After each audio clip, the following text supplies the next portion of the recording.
Interesting concept. Interesting combination. I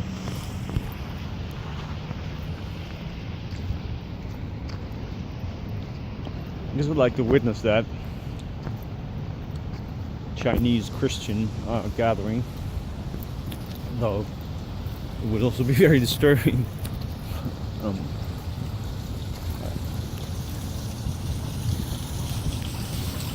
I'm just gonna reflect myself on what the Christ means to me at this point. It's been meaning different things throughout my life. Until I was 19, it meant only, I don't know, absolute disgust, horror that people would revere that like truly absolutely ugly image. And the time I stepped into a church, I had to hold my breath because I'm very sensitive to energies and subtle odors. Not that the odors are so subtle, but no, they were so unsubtle that I would hold my breath. And not in all churches, but some of them, especially like the worst one was an English Protestant church, like I guess a low church, that would be low church, Anglican church. You can the wretchedness is so fucking palpable there. You can so much feel that for hundreds of years people have come there to put the blame of their misery on this image of the cross, or on the idea of it. Anyway, that idea, that feeling of churches has never changed. That is just the case. That's what a church is, a Catholic Christian church. Except Black Baptist churches. I think black people have somehow conquered a way to not make Christianity not wretched. There was one time in Savannah, in Georgia, I was on this really weird adventure right after my friend killed himself when I was 21. I was roaming around. I was being kicked out of, Anyway, let's not go into details. Anyways, it was I was had a head wound, and I visited this church, Black Baptist church, and I was probably slightly affected by the head wound. But the priest there, the pastor as they call them, I don't never know which is which. That was a fucking impressive man. That was truly a man of God. Then I could say, okay, that term is now, doesn't means anything to me now. It means something to me. It was both extremely funny what he was saying, but also like it was almost like shockwaves were rippling through the church, pure emotion, and it was set off all these cross. People were crying, but not in this hysteric, spasmodic way of a white, like Pentecostal church. Just really profound emotions about really real things. Of course, I think like Black Americans, like especially in the South, they would have a lot of those basic issues to deal with. Maybe the same sort of issues that the early Christians had. I don't know that, but I know probably not, because these were wretched people. And I think the slaves, they were basically selected. The black people from Africa were basically selected, the highest quality of specimens. The strongest and the smartest, the fittest were brought across, and then only those that even survived the ride where they became slaves. So I think that's really qualifies as sort of the conditions to set a Nietzschean master race or higher type. And then what they subsequently accomplished with music ruling the world, basically. I don't care about that stupid motherfucking lying cunt of a president they have now. He's not even properly black, but he has the swagger, and he's got. But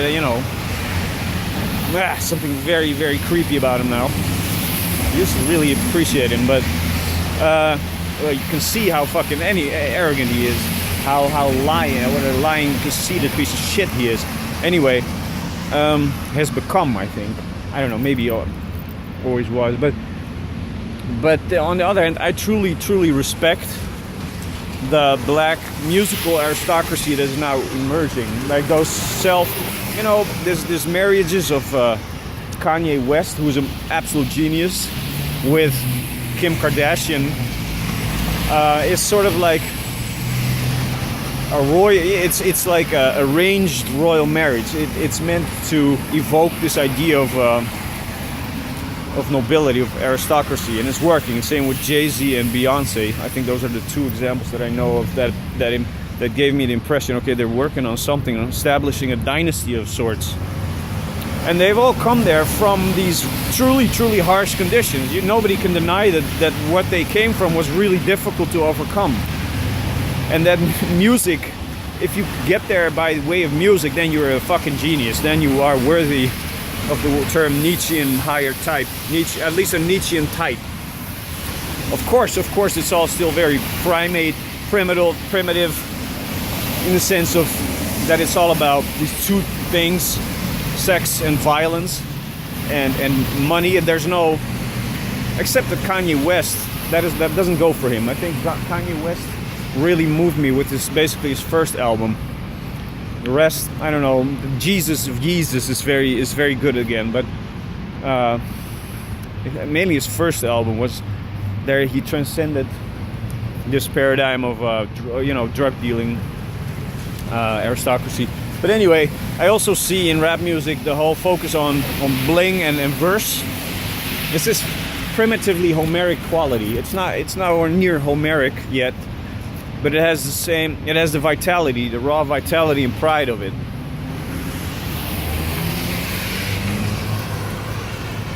So that's ironic that the first proper type, I wouldn't say the first Nietzschean man, I mean that would be me, obviously, but no, I mean that isn't like individuals or race are not bound.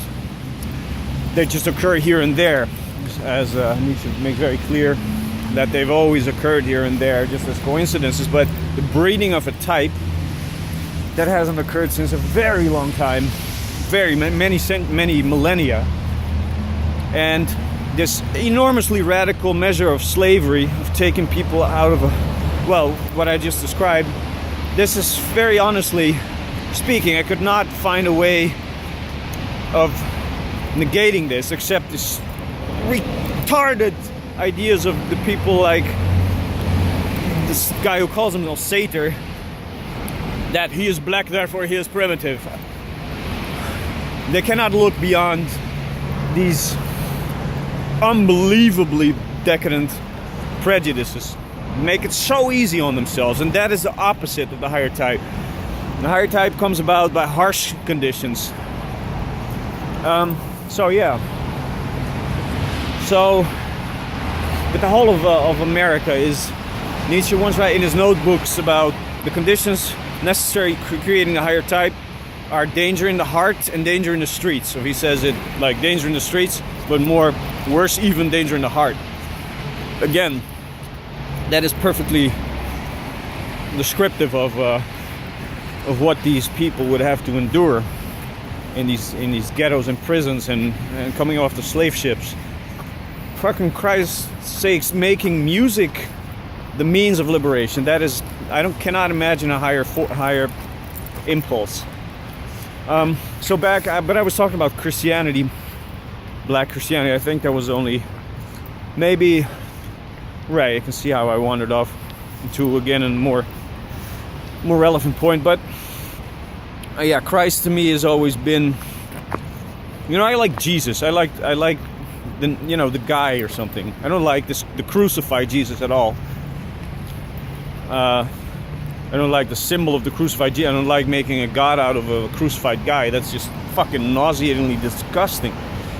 And it's obviously perversion of all sorts of higher myth where someone was temporarily bound and hung in order to rearrange his values and emerge as a more awakened type. This fucking banality of literal crucifixion as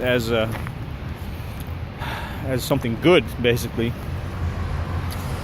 Something elevating. That is, yeah. Well, so, and that's not what these Black Baptists are about. They're about the baptism itself. It's not about the crucifixion. It's about the magic of the water and the fire. And that works, I'm a magician, an occultist of practice, so I know the power of elements. If you get into like concentration state, wash your face, first your hand and your face with the idea of some great ideal in your head, that is enormously transforming. Of course, the basic atoms, the basic components of the whole universe are hydrogen atoms, and basic components of water, and they're self-valuing.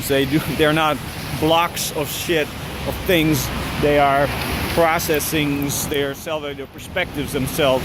They're very, very responsive in their electron spin. That's been proven now. You can spooky action at a distance exists. It's been proven now.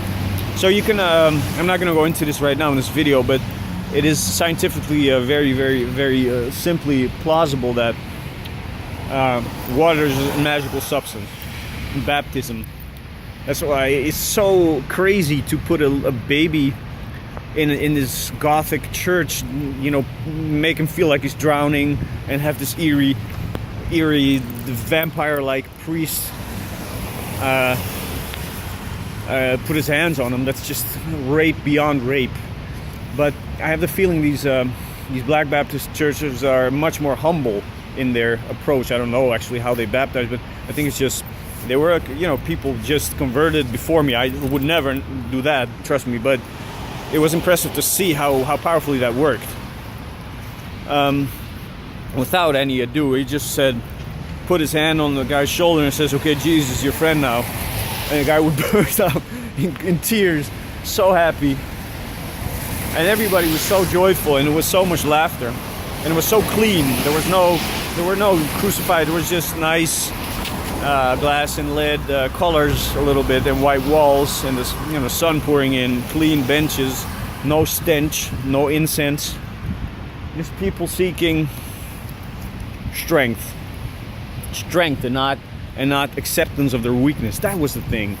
They were not about the accept that you are just in the hand of God. And it was, take this brother, this fire, take this torch in your heart, set your heart alight.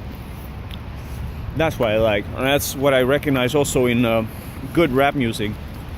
By the way, it's not, I didn't put on this hat in order to make this video. It's just, maybe it's not entirely coincidental though. But yeah, I think that's where true strength already lies, and it's the whole of Europe is literally enslaved to American hip hop culture, enslaved in pure change, and it's changing the physiology of people, and they're even doing surgical operations to look more like fat asses and look more round like black woman or something. I mean, it's so penetrating, this power.